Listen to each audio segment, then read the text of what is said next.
Нурес каналында жаңылыктар топтому. Акыркы сааттардагы жаңылыктар менен таанышып алыңыздар. Биздин каналга жазылып, видеого лайк басып, жаңылыктар менен өз убагында кабардар болуп туруңуздар.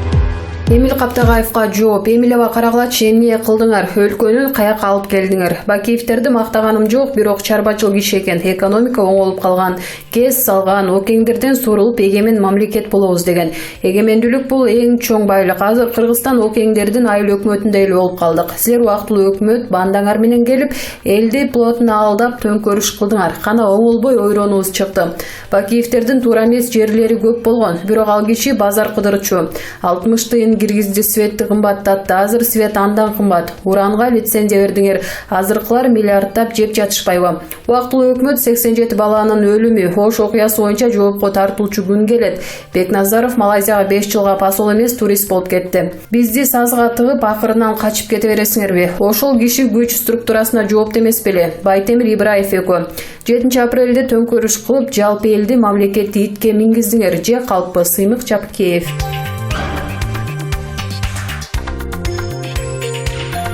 Жогорку кеңештин депутаты Искендер Матраимов Азаттыкка комментарий берип жатып, 3 медиага жана журналистке коюлган 60 миллион сомдук доо ойлонулуп коюлганын айтып, кыска жооп берди.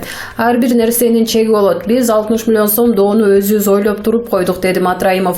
Депутат Искендер Матраимов анын бир тууганы Бажы кызматынын төрагасынын мурдагы орун басары Райымбек Матраимов жана алардын жубайлары 9 декабрда Кыргызстандагы 3 медианы сотко берген. Соттун кезектеги отуруму 2020 жылдын 20 январында болот. Матраимовдордун үй-бүлөсү Азаттык радиосунун кабарчы Али Токтакуновду Коop KG жана 24 KG сайттарына жалпы өлчөмү 60 миллион сом доо койгон. Аталган маалымат каражаттар жарыялаган макала баяндарында Матраимовдордун кадыр баркына доо кетиргени белгиленип, моралдык чыгым өндүрүү жөнүндө талап коюлган. Анын негизинде Бишкектин Свердлов райондук соту басылмалардын банк эсептерин камакка койгон. Кийинчерээк Матраимовдордун адвокатынын арызынын негизинде эсептер кайра камактан чыгарылган.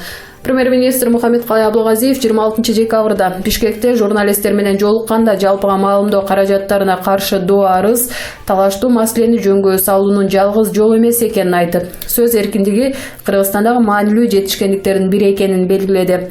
Андан тышкары 3 медиага коюлган доону жарандык коом бир катар эл аралык уюмдар сындап чыгышты.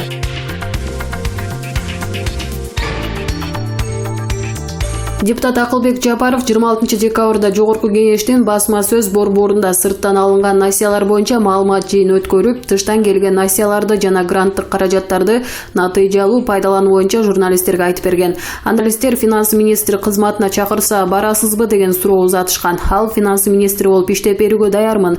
Мен дайыма эле даярмын, болгону менин шарттарым бар. Мисалы, мен Алмазбек Атамбаев чакырганда 3 жыл иштетиңиз, 3 жылда бюджетти 3 эсе көтөрүп берем деген. Бакиев деле 5 жыл иштетем деген, бирок 3 жыл иштетип койду. Азыр сунуш түшө элек деген. Финанс министрлигинин маалыматына караганда, Кыргызстандын мамлекеттик карызы 4 миллиард 453,99 миллион долларды түздү. Анын ичинен 3 миллиард 767,49 миллион доллары тышкы, 686,50 миллиону ички карызга кирет. Эң көп карызыбыз Кытай.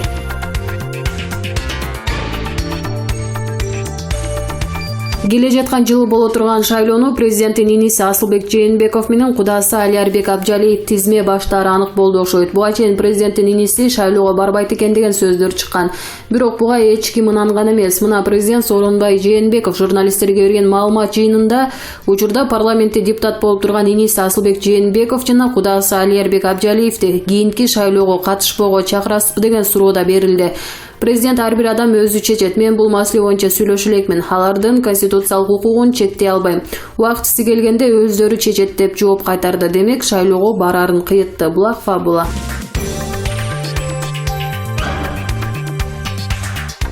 Быйыл 2019 жылы бир топ саясатчыларга кылмыш иши козголду. Кээ бирлери камакка алынса, айрымдары үй камагында калтырылды. Алардын катарында мурдагы президент, депутаттар, экс-депутаттар бар. Супер KG порталы кимдерге кылмыш иши козголуп, кимдер камакка алынганын тизмектеди.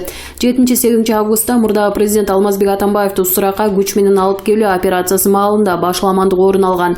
Анда бир канча адамдар жаракат алып, УКМКнын Альфа Атайын тобунун кызматкери Хүсөн Ниязбеков каза болгон. Алмазбек Атамбаев 8 августта Ички иштер министрлигинин атайын операциясынан соң кармалып УКМКнын тергөө абагына камакка алынган.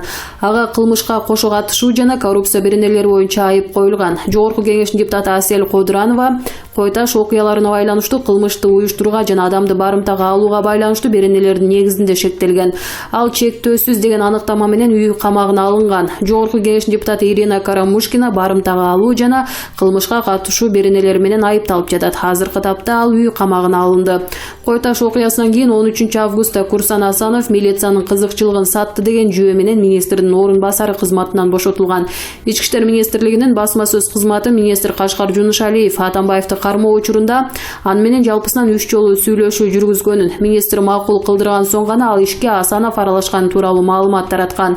Башкы прокуратура Курсан Асановго кызматтык абалынан кыянаттык менен пайдалануу беренеси боюнча кылмыш ишин ачкан. Сотко чейинки өндүрүштү жүргүзүү аскер прокуратурасына өткөрүлгөн. Учурда Асанов үй камагында. Президенттик аппараттын мурдагы башчысы КСДПнын азыркы камакта отурган өкүлү Фарид Ниязов 8 августта камакка алынган. Ал барымтага алуу массалык башламандыкты уюштуруу беренеси боюнча айыпталууда. Фарид Ниязовдун камактагы мөөнөтү 2020 жылдын 9 февралына чейин узартылган.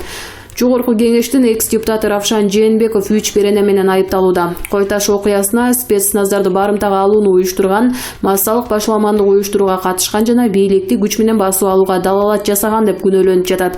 Равшан Жээнбеков 12 декабрда камакка алынды. 1 май райондук соту аны 9 февралга чейин тергөө абагында камакта калтыруу чечимин чыгарган. Жогорку кеңештин экс-депутаты Мээрбек Мискенбаевга бийликти күч менен басып алууга аракет кылуу, калайман башламандык уюштуруу, барымтага алуу боюнча айып тагылган. Ал 27 декабрда 9 февралга чейин камакка алынды. Мурдагы башкы прокурор экс-депутат Аида Салянова Азиз Батукаевдин мыйзамсыз бошотулушу боюнча 3 июнда камакка алынган. Ички иштер министрлиги Аида Салянова тергөө менен кызматташуу ниетин билдиргенин жарыялаган. 15 августта Салянованы камакка алуу чечими өзгөртүлүп, үй камагына чыгарылган. Жогорку кеңештин депутаты Зарылбек Рысалиев Азиз Батукаев түрмөдөн бошотулуп, өлкөдөн чыгып кеткен окуяда жаза аткаруу мамлекеттик кызматынын башчысы болчу. Ал 7 июнда Төөл Азиз Батукаевдин мыйзамсыз бошотулушу боюнча сурак берип жатып, өзүн начар сезип ооруканага жеткирилген. Бул иш боюнча депутат ден соолугуна байланыштуу үй камагына алынган. Батукаев мөөнөтүнөн мурда абактан бошотулган учурда Шамил Атаханов коопсуздук боюнча вице-премьер-министр болуп иштеген. Ал бул иш боюнча 21 майда кармалып, 26 июнга чейин тергөө абагына камалган. Кийин Атаханов тергөө менен кызматташуу ниетин билдирип, үй камагына чыгарылган. Төөл Азиз Батукаевдин иши боюнча шектүү катары мурдагы саламаттыкты сактоо министри Динара Сагынбаева кармалган. Ал Бишкектин 1 май райондук сотунун чечими менен үй камагына чыгарылган. Мурдагы башкы прокурор Индира Жолдубаева Батукаевдин мыйзамсыз бошотулушу боюнча коррупция беренеси менен шектелүүдө. Тиешелүү кылмыш иши 20 августта ачылган. Анын баш коргоо чарасы 1 май райондук сотунда каралып, үй камагына алынды.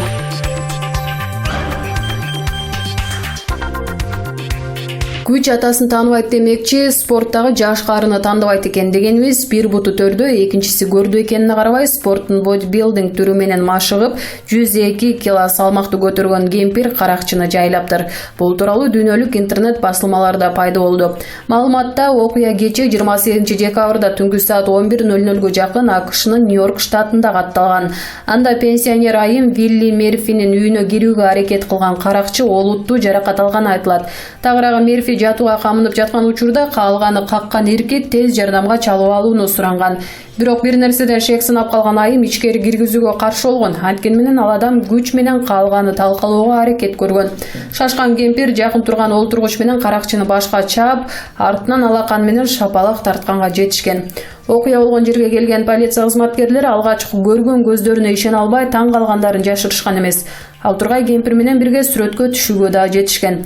Ал эми чакыртылган тез жардам унаасында каракчыны ооруканага коштоп кетишкен.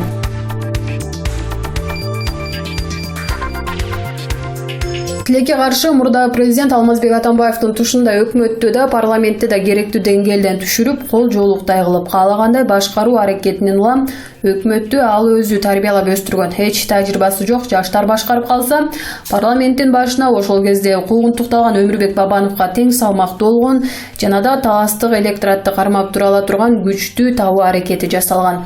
Натыйжада билим деңгээли төмөн, инсандык лидерлик сапаттарга эч кандай жооп бербесе да тил алчак, элпек жаш жигитти коюу зарылдыгы туулган.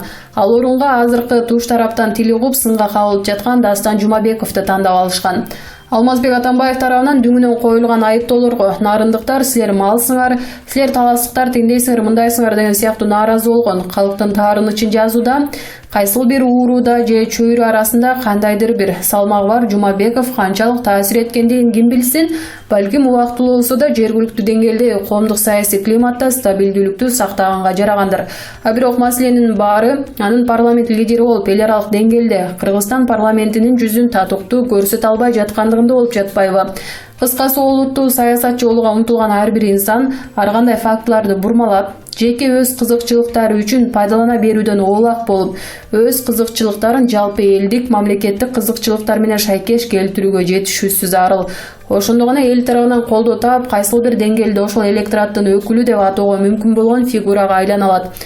Сооронбай Жээнбековдун жылдын жыйынтыгына арналган пресс-конференциясында да келе жаткан парламенттик шайлоолор эң өзөктүү темалардын бири болуп калды.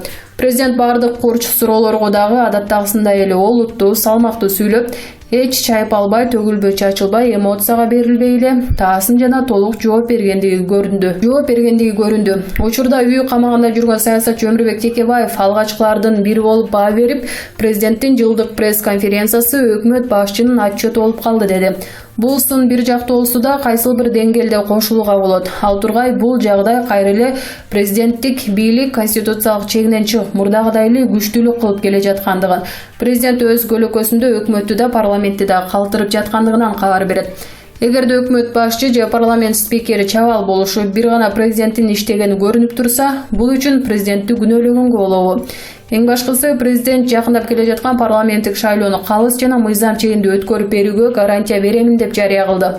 Ушунун өзү эле кийинки парламенттен орун алууга үмүткөр болуп турушкан саясий партияларга жана саясатчыларга өтө олуттуу жана да абдан конкуренттүү, жыйынтыгы мурдатан эле алдын ала белгилүү болбогон күрөшкө бел байлап чыгууга шарт түзөт. Эл добушун жеңип алууга, электораттын ар кандай катмарларын өзүнө тартып алууга али да кеч эмес. Алдыда 8 айдан ашуун убакыт бар. Ишенбек Муртазаев, Булак Жаңы Ордо.